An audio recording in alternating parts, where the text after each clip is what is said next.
প্রিয় দর্শক, আমি হস্তবিচারক শ্রী দীপঙ্কর। আজকের দিন কেমন যাবে 6টি রাশির বিষয়ে আলোচনা করব। মেষ রাশি, আয় বৃদ্ধি, মিত্রজনের সঙ্গে বিবাদ, নানা ক্ষতি, স্বাস্থ্যহানি, অনিদ্রা, দুশ্চিন্তা হবে। পরের রাশি বৃষ রাশি, পারিবারিক সুখ, প্রচেষ্টায় সাফল্য, ব্যবসায় লাভ হবে।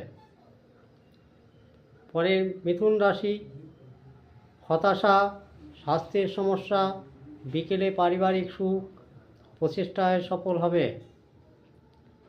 পরের রাশি কর্কট, অযথা ভ্রমণ, উদ্দেশ্যবিহীন ঘোরাঘুরি, মানসিক অশান্তি, অর্থ লাভ, প্রচেষ্টায় সাফল্য। পরের রাশি কন্যা, বন্ধুদের তীব্র সমালোচনার সম্মুখীন হতে হবে, প্রচেষ্টায় বাধা, কিন্তু বিকেলের দিকে অর্থ লাভ হবে।